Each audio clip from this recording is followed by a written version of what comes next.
I thought our guys did a phenomenal job of just battling. We got down early, but part of who we're trying to become is a team that's not going to let that phase us. And I personally, I know the guys are not going to want to hear this, but we're making strides with our program and where we want to be. So I thought today was a step forward.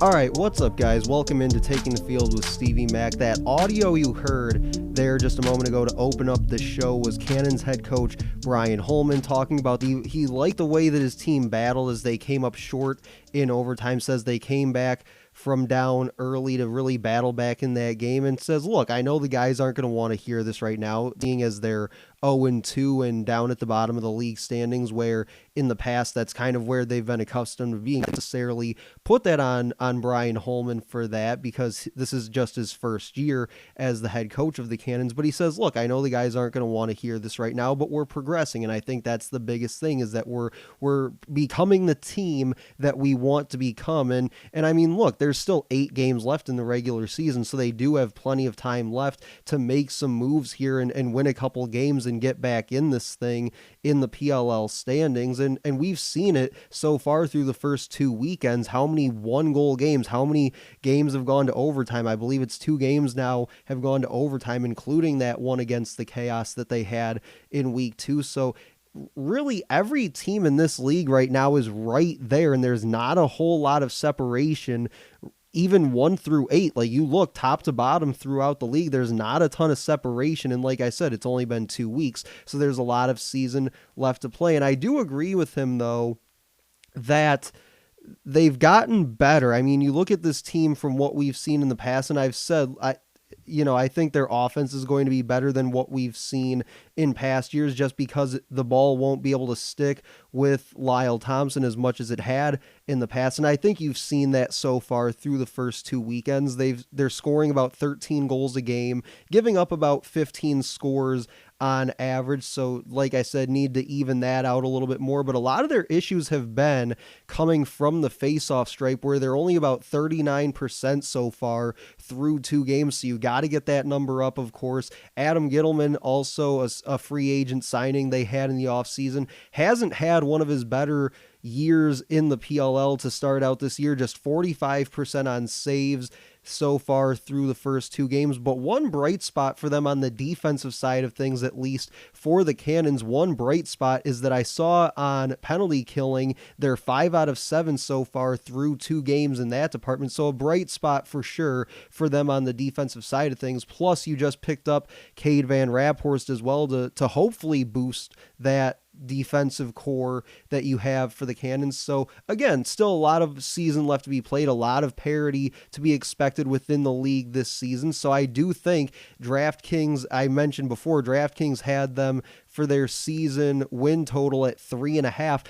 They would have to go 4-4 the rest of the way to achieve the over there and get 4 to go to 4-6 overall on the year. So they'd have to go 4-4 the rest of the way. Do I think it's possible? Sure, I think it's possible. If they keep progressing, like Coach Holman said in that audio, if they keep progressing kind of week to week, these games have been so close so far that you make a couple of plays here and there, whether it's you win a few more faceoffs or you make a few more saves or you get a few more ground balls, whatever the case may be. It's so easy that if you just make 1 or 2 more plays, you flip those 1-goal games in your favor. And now you're talking about a team that started 0-2, potentially finishing 4-6 or maybe even 5-5 and solidifying themselves as a playoff team this year in a team like the Cannons.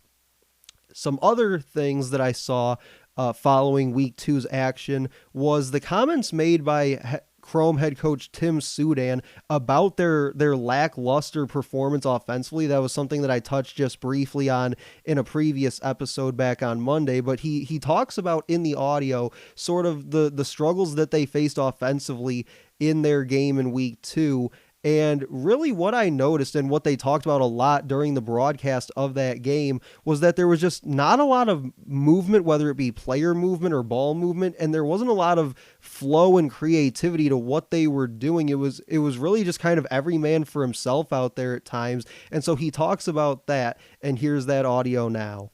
I think the biggest thing that they did is they weren't sliding on us, and without a slide, you can't get heads turned by moving the ball quick and having guys open on the inside. So a lot of times you want to make sure that you're scoring assisted goals, but I think we only have one assisted goal today.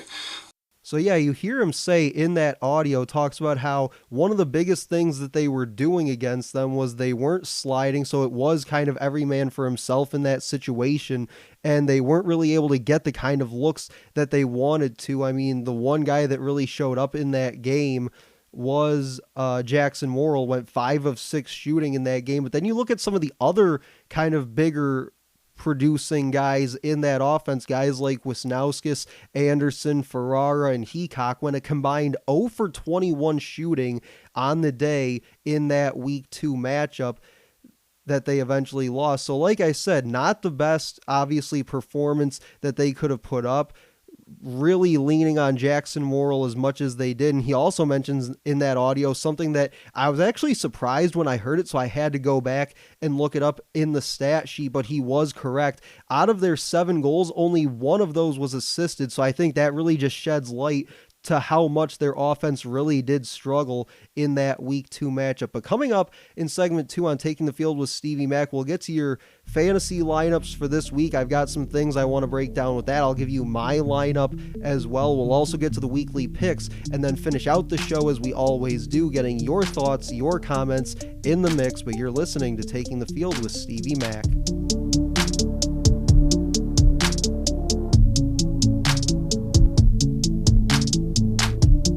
Welcome back. Taking the Field with Stevie Mack, heading into week 3 in PLL action on a Thursday, getting some fantasy and weekly picks in the mix. My lineup last week actually did really well in most of the groups that I'm a part of on the PLL app.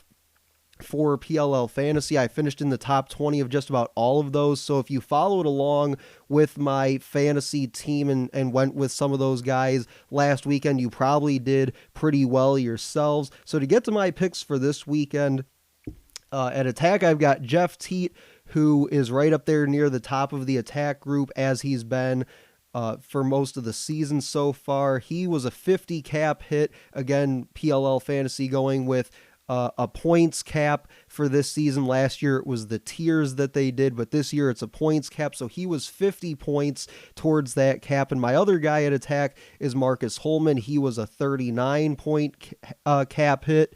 In the midfield, I've got Zach Currier, who was a 32, and Mac O'Keefe, who was a 43-point cap hit. On defense, for the second weekend in a row, I'm going to go Michael Earhart here. He was only a 14-point cap hit. My goalie was Dylan Ward because he's only a 3-point cap hit. So kind of like last weekend, how I had Michael Sowers, who was only a 9 last weekend. I went with him because, like I said, that value was never going to be that good ever again. So kind of the same situation this weekend with Dylan Ward. He hasn't played yet this year. That's why his number's so low, but we expect him to play here in week 3. And then at faceoff, I've got Mike Sisselberger, who was just 19. So in segment 3, somebody asked me about some fantasy sleepers and things like that. So I'll get to that a little bit later on in segment 3, but that was my lineup here for week 3 in the PLL for fantasy lacrosse. I've got Jeff Teat, Marcus Holman at attack, Zach Currier, Mac O'Keefe at midfield, Earhart's my defender, Dylan Ward at goalie, and Sisselberger is my faceoff. And the picks for this weekend, I'll go one pick for each game. Kind of changed it up a little bit this week with the picks, getting some player props. I did a point total and a point spread as well. So again, trying to really go a little more diverse with the picks here this weekend. Atlas and the Water Dogs was one of my player props. I'm taking Romar Dennis under 1.5 points at -120. He has, I believe it was 3 points so far on the year. He had that 2-pointer last weekend, and then he had assist, I believe it was the week prior. So I'm going Romar Dennis under 1.5 points at -120. For the Cannons and Chrome game, I've got Logan Wisnauskas, my other player prop for this weekend. I'm going under as well. under 3.5 points at plus 105, coming off their struggles offensively last weekend. Haven't really seen a whole lot of Wisnauskas yet this season. I'm sure he will have a breakout game at some point here this season. Could it be against the Cannons and the league worst defense in the Cannons? Possibly, but at plus 105, I'm taking the chance that he goes under 3.5 this weekend. For the Archers and Chaos, I'm going over 23.5 points in this one at minus 120. I think the Archers have shown that they can score on just about anybody. They've got so much firepower within that offense. Grant Ament obviously missed last weekend. He, I think it said, was questionable for this weekend as well, but still so much firepower within that Archers offense, something that even in past years when I've talked to my buddy Phil Rothermick here on the show, he always likes to talk about that loaded offense that the Archers feature every single year. This year, of course, no different. And the Chaos obviously got back some players from the NLL last weekend. Josh Byrne absolutely balled out, as one of the comments said last weekend, picking right where he left off in the NLL season. So yeah, I definitely like the over in this one. I think these are two pretty high-powered offenses that are going to be going back and forth for the entire 4 quarters of action. And then the Redwoods and the Whipsnakes, I'm going the Redwoods plus 1.5. We've seen so many one-goal games so far this season. This is one of those matchups, one of those rivalries between the Redwoods and the Whipsnakes that it always goes down to who has the ball last. It's always a one-goal game when these two teams get together. I would expect that this time is going to be no different. So give me the Redwoods plus 1.5 at minus 150. So now here's the interesting thing is that if you want to do a 4-leg parlay with all 4 of these picks for just $5, you would get a payout of $57 roughly on that. I think it was right before I recorded this episode. It might have gone a little bit closer to 60, but at least when I first looked at it, $5 for a 4-leg parlay gets you about $57 in return. Or if you wanted to do a 2-pick round robin where each one of the separate parlays is $1 each, you can still get about $20 back in return. So definitely some good value there depending on how you want to play it. If you want to go each individual bet on its own, if you want to parlay it, if you want to round robin it, there's a ton of value no matter which way you spin it. So coming up in segment 3, final segment of the show, again leading into week 3 in the PLL here this weekend. They'll be out in Columbus, just a few hours south of me actually, here in southeast Michigan, just about a 4-hour drive I think it would be if I had decided to make the trip down there. But coming up in segment 3, we'll get your thoughts, your comments in the mix. You're listening to Taking the Field with Stevie Mack.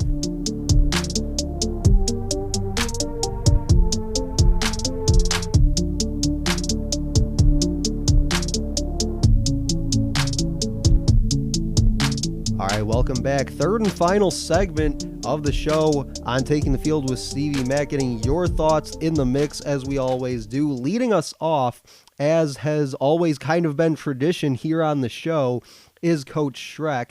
And he says, do you stick with Bones Kelly or give Jake Fopp a shot at the stripe? That was something that I mentioned at the top of the show, talking about the Cannons facing off at just about 39% so far through the first 2 weekends. So I think this question is justified. Do you stick with Stephen Kelly or do you give a guy like Jake Fopp, who hasn't had a ton of run in his PLL career, do you give him a chance and try to change things up? Because I think that's really where it lies with the Cannons moving forward. Is you're 0-2 to start the year. Again, you're bottom of the league in the standings, down there at dead last. So I do think you have to change some things up, whether it be at the face-off stripe, whether it be at the defensive end, which we saw, like I said, top of the show, we saw them pick up Cade Van Raphorst. Do we see him in the lineup this weekend? This episode being recorded prior to the rosters being released for week 3. So do we see Cade Van Raphorst in the lineup here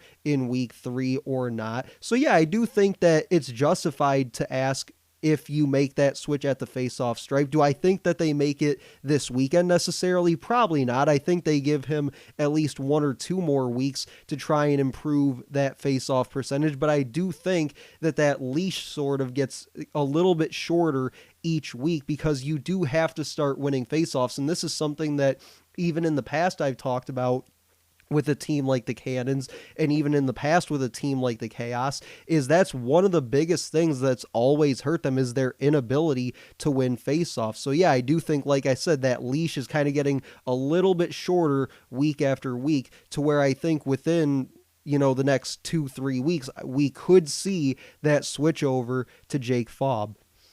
He says, if Epple can contain Matt Rambo, does this give the Redwoods the best chance to beat the Whipsnakes? I think it definitely improves your chances of beating the Whipsnakes if you're the Redwoods. I think, kind of mitigating the effect that a guy like Matt Rambo can have on a game definitely does, like I said, does improve your chances. But you also have to figure they do still have Mike Chanenchuk. They still have Will Manny. They do still have Zed Williams. A guy like Garrett Ledman can put the ball in the cage like we saw him do this year at Duke. Like there's other guys within this offense that can make things happen for them, even if you kind of minimize the effect of somebody like Matt Rambo. So does it give them the best chance? It definitely doesn't hurt. I don't know if it gives them the best chance, but it definitely improves their odds of beating the Whipsnakes this weekend, which is something that historically they haven't really been able to do. I believe the Whipsnakes have won every single matchup aside from that very first meeting that the Redwoods took. So yeah, of course, I think it improves your chances, but I don't know if it necessarily guarantees a Redwoods win this weekend. And then he says, where does rookie Jack Myers fit into the Chrome offense this weekend? Well, I think they need something, right? They need a little injection of something here this weekend offensively, coming off that really almost unwatchable offensive performance back in week 2. So they do need something, whether it's somebody like Jack Myers coming in and kind of shaking up the lineup a little bit. Something needs to be done, I think, to put that performance a week ago in the rear view. So where does he sort of fit, as he says, into this offense? Probably coming from the box. I think at attack, they're pretty much set there. They've got Wisnauskas, they've got Ferrara, I think they're pretty much set there. So I figure he'll probably come from the box, but then again, what do I know? I'm not Tim Sudan. I don't make those kinds of decisions, but if I had to guess, I'd say that's probably where he fits in, is kind of generating some more offense for them from the midfield. Maybe you see him invert a time or two, something like that, just to kind of give some different looks and create some off-ball movement and things like that, which, like I said, top of the show, was something that they really lacked back in that performance a week ago offensively, was just the lack of ball movement, the lack of player movement. So I think if inserting somebody like Myers into the lineup can kind of give them some depth in the midfield, add some more scoring depth to that offensive midfield, then maybe that's the role that he plays. From Chromeback 2023, he says, give me your fantasy must-starts and sleepers, as well as positions of highest importance. I think it goes attack, goalie, midfield, face-off, and defense.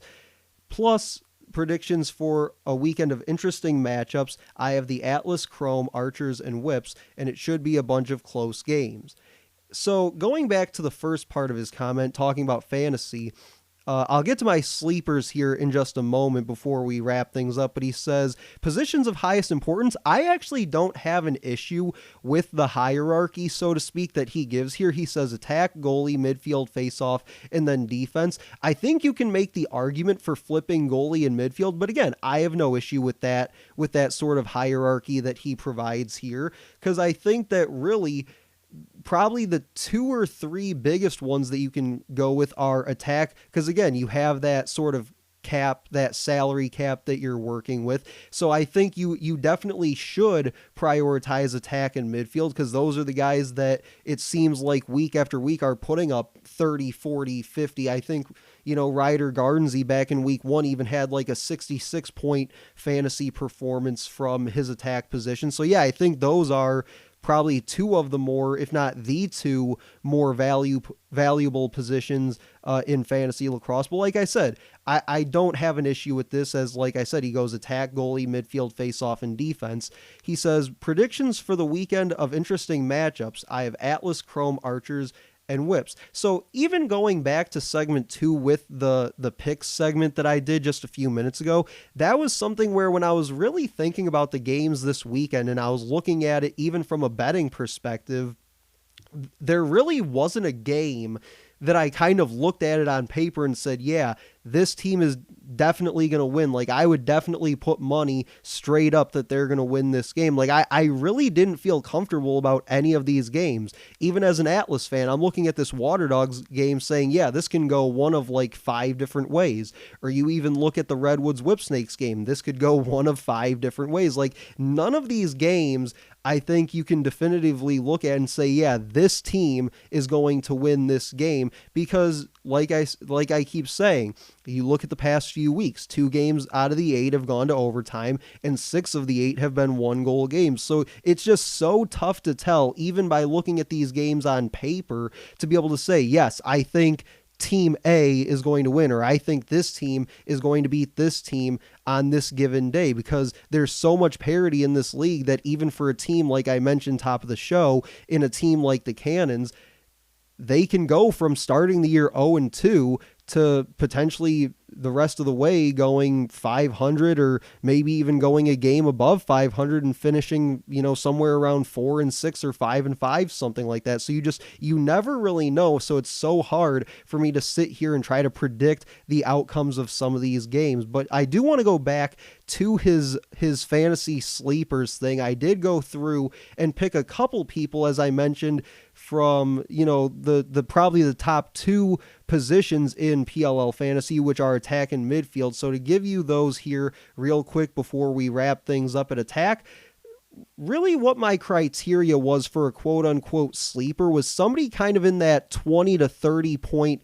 cap hit range, not somebody that was more towards the top tier, guys like Jeff Teat, even Marcus Holman, Matt Rambo, somebody of that caliber, but somebody in that 20 to 30 range was where I was looking for this. So at attack, I picked Wes Berg, who was a 28 point cap hit. He's got 5 goals and 1 assist through the first 2 weekends, averaging 32 fantasy points per game. And my other one was Eric Law, who was a 26 point cap hit, has 5 goals, 2 assists, and 6 ground balls so far on the year, averaging 34 fantasy points. So again, 2 guys that really fit in that 20 to 30 cap hit range, but still producing at a very high level, getting 32 and 34 fantasy points per game respectively.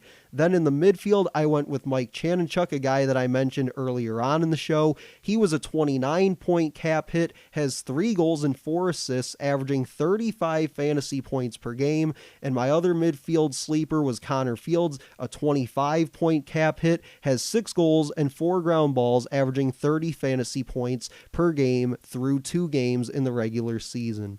So that'll do it for this episode of Taking the Field with Stevie Mac. Make sure to like, comment, and share on this post. Let me know what you guys think of PLL fantasy so far. Let me know what you think of my picks here for this weekend that I gave back in segment 2. If you missed that, go back, hit the rewind button, and check that out from segment 2 of the show. You can also find the podcast anywhere you get your podcasts, including Google, Apple, Spotify, iHeartRadio, TuneIn, and Stitcher, just to name a few. But that'll do it for me. I'll talk to you guys later.